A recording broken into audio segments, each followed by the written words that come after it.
चलिए अब हम देखते हैं पाइथागोरस प्रमेय को। यह भी परीक्षा में बहुत अधिक बार पूछा जाता है और वो भी 5 नंबर में। किस तरह पूछा जाता है उसको देख लेते हैं।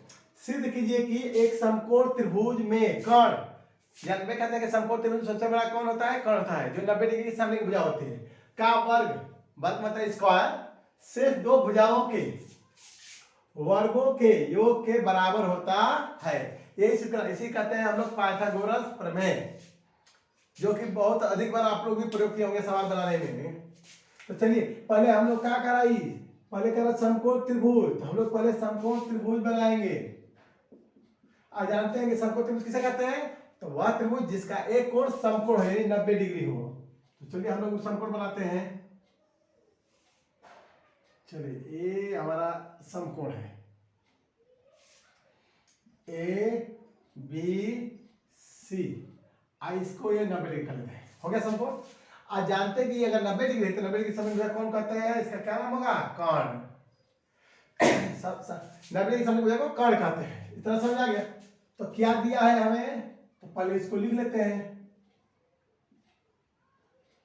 चलिए इस बार हम कलरफुल का तरीका प्रयोग कर रहे हैं आप लोग के लिए। दिया है को हम लोग लिखते हैं ब्लैक से। दिया है, क्या दिया है? तो इसको लिख लेते हैं कि समकोण त्रिभुज, समकोण त्रिभुज ए बी सी में जैसे ही समकोण का हाथ आपको पता चलेगा कोण 90 डिग्री होगा, तो हम लिख लेंगे में कोण बी बराबर 90 डिग्री है। कोण बी लिखे या कोण ए बी सी बराबर 90 डिग्री के, तो हम संक्षिप्त नाम लिखते हैं कोण बी। कोण बी का मतलब यही ए बी सी। चलिए कोण ए बी आगे मैं देखिए क्या लिखेंगे? सिद्ध करना है। क्या सिद्ध करना है? तो चलिए देखते हैं। कर्ण का वर्ग, इसमें कर्ण तो हमारा कर्ण कौन है? AC। कर्ण का वर्ग होता है AC का वर्ग। AC का वर्ग क्या होगा? AC स्क्वायर हो जाएगा बराबर शेष दो भुजाओं, शेष भुजा कौन कौन हुआ? AB और BC के वर्गों का योग। तो वर्ग AB का वर्ग कितना होगा? तो AB स्क्वायर प्लस BC का वर्ग BC square, AB square plus BC square, क्योंकि योग कर रहा है। योग का मतलब जोड़ के बराबर होता है। हमको यही जाना है कि AC स्क्वायर बराबर AB square plus BC square. इसके लिए भी हमें एक रचना करने की जरूरत पड़ेगी। सो करेंगे रचना हम लोग। रचना क्या रचना करेंगे? तो इसमें बहुत कुछ नहीं करना है, केवल क्या करना है आपको कि इससे B से AC पर एक लंब खींचिए जिसका नाम होगा D। तो क्या खींचे? BD लंब AC खींचा है। BD लंब AC खींचा, तो BD लंब AC खींचा, तो खींच लिए। अब इसमें आप देख रहे हैं, अब देखिए इसमें कितने त्रिभुज बने हैं। तो आप गिनेंगे पाएंगे 3 त्रिभुज, तीनों के 3 समकोण। जैसे एक होगा ABC समकोण त्रिभुज, एक होगा ADB समकोण त्रिभुज, एक होगा BDC 3 समकोण त्रिभुज।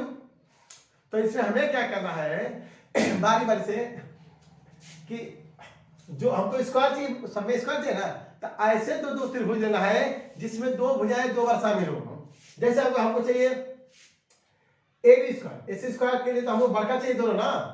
AC स्क्वायर किसी कोई भी दो त्रिभुज लेंगे तो AC स्क्वायर हमको नहीं मिलेगा डायरेक्ट।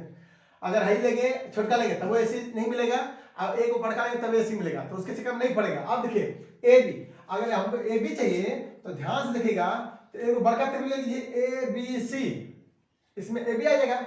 एक छोटका ले लीजिए ADB, तो AB आ नहीं, AB 2 बार आ रहा है किसमें? ABC में और ADB में। तो उन्हें दो त्रिभुज कर लेते हैं। तो लिखते हैं पहले प्रमाण में क्या लेंगे? दोनों त्रिभुज को लेंगे। कौन कौन? तो त्रिभुज या समकोण त्रिभुज लिखते हैं। समकोण त्रिभुज ABC और कौन? ADB में। आज सबसे बढ़िया अगर समकोण नहीं लिखना चाहे तो बढ़िया है, मत लिखिए, खाली लिख दीजिए त्रिभुज ABC और त्रिभुज ADB में। यहाँ भी त्रिभुज देना कोई जरूरी नहीं है, एक बार लिख दिया तो हो गया त्रिभुज ABC और ADB में, बस एक बार लिख दिया तो हो गया मतलब त्रिभुज। ठीक है। लेते अब इसमें क्या कहते हैं, दोनों को समरूप दिखाएंगे। समरूप दिखाएंगे तो हम जानते हैं समरूप दिखाने के लिए कम से कम दो कोण बराबर दिखाना होगा ना। तो एक तो फ्री में मिल गया कि इसका कोण बी 90 है, इसका डी 90 है। तो कोण बी बराबर कोण डी प्रत्येक 90 डिग्री, प्रत्येक 90 डिग्री मतलब प्रत्येक समकोण है। ध्यान रखिए कि ए बी सी में भी एक कोण है, ए डी बी में भी एक कोण है। तो लिख सकते हैं कोण ए बराबर कोण ए उभयनिष्ठ, कोण ए बराबर ए उभयनिष्ठ कोण। दो कोण बराबर दिखा दिए तो कौन सा काम करेगा, तो आप पढ़े हैं डबल ए, एक त्रिभुज के दो कोण दूसरे त्रिभुज के दो कोण के बराबर हो तो दोनों त्रिभुज समरूप होते हैं। समरूपता कसौटी से, नियम से, चाहे प्रमेय से लिख दीजिए। तो डबल ए समरूपता नियम से क्या लिखेंगे, त्रिभुज ए बी सी समरूप होगा। देखिएगा ए किसका संगत है, ए के, तो ए के संगत ए लिखिए, बी किसका संगत है, डी के, तो बी के संगत लिखिए डी। अब बाकी जो बच गया वो हो जाएगा। तो कौन बचा है, बी, तो बी हो गया। जब दो त्रिभुज समरूप होता है ना तो संगत भुजाओं का अनुपात बराबर होता है। तो संगत भुजा कौन है, ए बी के संगत कौन है, ए डी। तो लिखेंगे ए बी बटे ए डी बराबर बी सी बटे तो डी बी और ए सी बटे, एक त्रिभुज में तीन भुजा होती है तो तीनों को लिख लेते हैं पहले ए बी। हमें क्या चाहिए, देखिए कि कौन सी भुजा दो बार है। ऐसे में हम लोग टारगेट लेके चलते कि ए बी को दो बार लाना है। देखिए एक ए बी पहले में है, सॉरी पहले में और तीसरे में, तो चूंकि तीनों बराबर है तो हम पहला तीसरा खंड ले लेते हैं। तो ए बी बटे ए डी बराबर ए सी बटे ए बी। आप कर देते हैं तिर्यक गुणा, तो ए बी का गुणा ए बी में होगा तो ए बी स्क्वायर, ए सी में गुणा ए डी का होगा तो ए सी गुणे ए डी, समीकरण एक। ये हो गया समीकरण एक। आप कुछ करीब पहुंच रहे हैं। अगला टारगेट है किसको हम लेना, बी सी स्क्वायर। तो ध्यान से समझ गए होंगे कि एक बार ए बी सी लेंगे और एक बार B D C, B C दो बार आ जाएगा। देखिए दोनों में तो कौन त्रिभुज लेंगे, तो इसी प्रकार लिख सकते थे। आज तो फिर से लेते हैं त्रिभुज ए बी सी और त्रिभुज A D sorry A B C और त्रिभुज B D C, B D C में तो क्या होगा, तो मिला देते हैं। अब की बार क्या है, कोण बी बराबर कोण डी, फिर बराबर कोण बी बराबर कोण डी। कहां से, तो प्रत्येक 90 डिग्री रचना से है ना। अच्छा प्रत्येक 90 डिग्री है। आपकी बात कौन वरिष्ठ है, तो देखिएगा सी, ए बी सी में भी सी है और बी डी सी में भी सी है। तो कोण सी बराबर कोण सी, कहां से, तो उभयनिष्ठ कोण। उभयनिष्ठ कोण है, उभयनिष्ठ कोण है ना। तो फिर क्या लगाएंगे, डबल ए, फिर पर लगेगा डबल ए समरूपता प्रमेय से त्रिभुज ए बी सी समरूप त्रिभुज। देखिए ए किसी संगत है, नहीं दिया है, छोड़ देते हैं जगह। बी संगत दिया है डी के, तो बी के संगत लिखेंगे डी। सी संगत है सी के, तो सी लिख दिए। तो कौन बच गया, देखिए ध्यान से, डी डी सी लिखा गया था, बचा कौन, बी ना, आगे आ गया बी, सब संगत हो गया। फिर संगत जाओ का बराबर करेंगे, तो ए बी बटे बी डी अब बी सी बटे तो डी सी और ए सी बटे बी सी। आपकी बात किसका टारगेट है, हमको बी सी प्राप्त करना। तो देखिए दूसरा और तीसरा में बी सी है तो दूसरा तीसरा ले लेते हैं।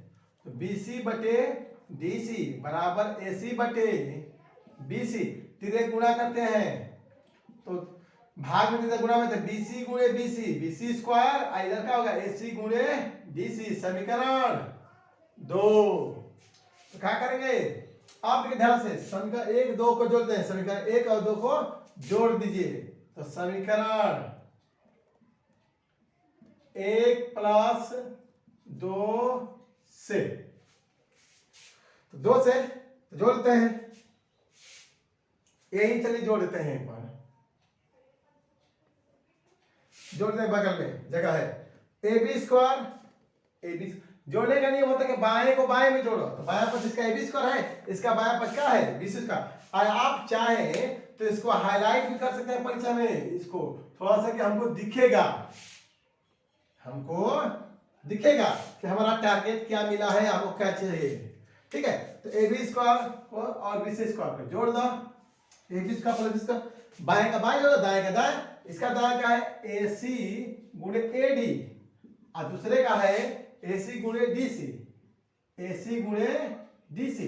आप देख रहे हैं कि AC दोनों में शामिल है, तो AC गुणे कॉमन कर लीजिए, तो क्या बचेगा, इसमें AD और इसमें DC। अथवा चित्र का अवलोकन कीजिए, तो AD प्लस DC बराबर क्या है AC, तो AC में AC बराबर क्या आएगा AC स्क्वायर। तो देख रहे हैं AB square plus BC square बराबर आ गया AC स्क्वायर। अब इसको सीधा कर लेते हैं, तो AC स्क्वायर बराबर क्या आएगा AB square plus BC square. यही हमें सिद्ध करना था ना, जो कि सिद्ध हो चुका है, देख लीजिए। आप चाहे तो इसका स्क्रीनशॉट ले लीजिए। अब अगले प्रमेय के लिए, प्रमेय क्या कहते हैं, पाइथागोरस प्रमेय। अगले प्रमेय के लिए अगले वीडियो में मिलेंगे, तब तक के लिए धन्यवाद।